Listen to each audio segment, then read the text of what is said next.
I thought I was saving a life when a caller slurred his words and fainted on the line. But when the gas engineer arrived, they found nothing. Was I a hero or just a pawn in his twisted game? I fucking hate this job. Been working at an OOH emergency repair call center for councils and housing associations for the past month.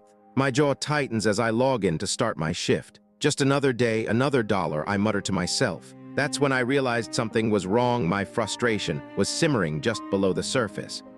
A caller's panicked voice cuts through the monotony. I've got no heating or hot water and I can smell gas. I respond, "You'll need to call National Gas Emergency first, sir, and then call back and we can look at your boiler." His words start to slur. I'm getting dizzy, lightheaded. My grip on the phone tightens. I'm trying to process the slurred words. I'm getting dizzy, lightheaded. My jaw tightens as I force out a calm tone. "Sir, can you please give me your address and name?" His response is slow. I live at 14 Elm. His voice trails off. That's when I realized something was wrong. Sir, can you hear me?" I ask, but there's only silence. I instantly call an ambulance, my fingers flying across the keyboard as I relay the limited information I have. "We need an ambulance at 14 Elm, possible gas leak, caller unresponsive." But then something happened. I'm left waiting, my mind racing with worst-case scenarios as I call the gas emergency to report the situation. I'm sitting at my call center desk, surrounded by the hum of computers and the muted chatter of colleagues. The fluorescent lights above flicker, casting an eerie glow on the rows of workstations. My eyes are fixed on the Julian. That's what he said his name was, or at least, that's what I think he said. His voice is slurring, words tumbling out in a jumbled mess. I'm going dizzy, lightheaded. He trails off and I feel a surge of adrenaline. "Sir, can you give me your address?" I ask, trying to keep my tone calm. 14 Elm. He stammers before his voice drops to a whisper. "Can't breathe." That's when I realized something was wrong. His jaw must have tightened because his words are barely audible. I glance around the call center, my colleagues oblivious to the unfolding drama. And then it hit me. He wasn't just struggling to breathe, was fighting for his life. And I was the only thing standing between him and the darkness. "Sir, stay with me," I urge, my voice firm. But he's already drifting off, his words lost in a haze of confusion. And this is where everything changed. I slam down the phone, my heart racing like a jackhammer. The fluorescent lights above seem to hum in sync with my frantic thoughts. Oh God, did I trail off, my mind reeling. But then something happened. My training kicks in and I swiftly dial the ambulance service, my fingers flying across the keypad. "Emergency, we need an ambulance at." I rattle off the address, my voice firm but my hands shaking. That's when I realized something was wrong. The guy's words, his tone, it all seemed so off. I push the thought aside, focusing on the task at hand. "Yes, possible gas leak. Tenants experiencing dizziness and disorientation." I inform the dispatcher, my words crisp and urgent. I hang up and quickly dial the National Gas Emergency number, my eyes scanning the call center. The muted chatter of my colleagues a stark contrast to the chaos brewing inside me. "Gas emergency, we have a possible leak at." I begin, my voice steady but my jaw clenched in anxiety. The phone seems to weigh a ton in my hand, as if the fate of the tenant hangs in the balance. And this is where everything changed. "Stay on the line, sir," I mutter to myself, though the line's already gone dead. My gaze drifts to the clock on the wall, the ticking seconds echoing through my mind like a countdown to disaster. I'm still reeling from the abrupt end to the call, my mind racing with worst-case scenarios. But then something happened. The phone on my desk jolts me back to reality, shrill ringing piercing the air. I hesitate for a moment before answering, my voice firm but laced with a hint of trepidation. "Emergency repairs, this is Ryan." A deep, no-nonsense voice responds.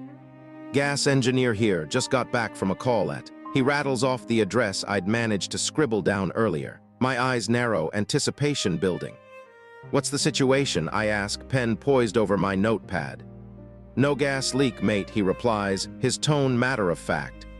"Ambulance is on site, and they've checked the tenant over. He's fine." My jaw tightens, a spark of anger igniting within me. "And the boiler?" I press, already knowing the answer. "Not our problem, but it does need its pressure topped up," he says with a hint of amusement. That's when I realized something was wrong. The pieces start to fall into place, and I can feel my face growing hot with indignation.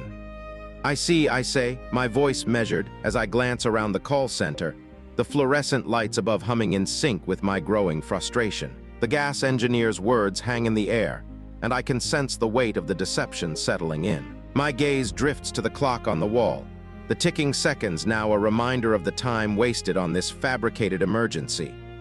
Thanks for the update, I say, my tone firm, as I make a mental note to escalate this incident. The call center around me fades into the background, the murmur of conversations and keyboard clacking becoming a distant hum, as I focus on the conversation at hand. I'll make sure to follow up on this, I add, my eyes locked on the screen in front of me, the words blurring together as my mind reels with the implications of Julian's deception. Some people say the tenant was just trying to survive in a tough situation. Others argue he crossed a line by misusing emergency services. So tell me honestly, was his desperation justified or was it just plain wrong? I'm still trying to process the events that just unfolded. So you're telling me you faked a gas leak emergency? I ask, my voice firm but laced with a hint of disgust. Julian's response is nonchalant. Yeah, I just wanted to get my boiler issue resolved quicker. My jaw tightens. You've wasted valuable resources and put people's lives at risk, I say, my words biting. That's when I realized something was wrong with him, with the system, with everything. His voice is calm, I just didn't want to wait. I echo the phrase that's been haunting me since this call started. I fucking hate this job. Hello, I'm Dr. Julian Reed. The story unfolding before us is a stark illustration of the toxic dynamic at play in the interaction between Ryan and Julian. In my years of studying toxic relationships, this pattern appears more often than people realize. The psychological manipulation pattern on display here is a classic example of emotional blackmail, where an individual uses guilt, self-pity, or threats to control and influence the behavior of others. In this case, Julian's nonchalant admission to faking a gas leak emergency to expedite the resolution of his boiler issue demonstrates a blatant disregard for the well-being of others and the system as a whole. His calm demeanor in the face of Ryan's outrage is a telling sign of the lack of empathy that often accompanies this type of manipulation. By downplaying the severity of his actions and shifting the focus to his own desires, Julian effectively gaslights Ryan, making him question his own perception of the situation. Ryan's emotional response, ranging from anger to frustration, is completely valid given the circumstances. The sense of indignation and betrayal he feels is a natural reaction to being deceived and having his time wasted. His growing frustration is a testament to the emotional toll of dealing with individuals who engage in emotional blackmail. The weight of the deception settling in, as Ryan so aptly puts it, is a palpable manifestation of the psychological distress caused by this type of manipulation. It's essential to acknowledge the emotional reality of Ryan's experience and recognize the harm caused by Julian's actions. The fact that Julian shows no remorse and instead justifies his behavior by saying he just didn't want to wait speaks volumes about his lack of empathy and accountability. This type of behavior can have a profound impact on individuals and systems, eroding trust and creating a sense of helplessness. If you've ever found yourself entangled in a web of deceit and manipulation, you understand the importance of shedding light on these toxic patterns.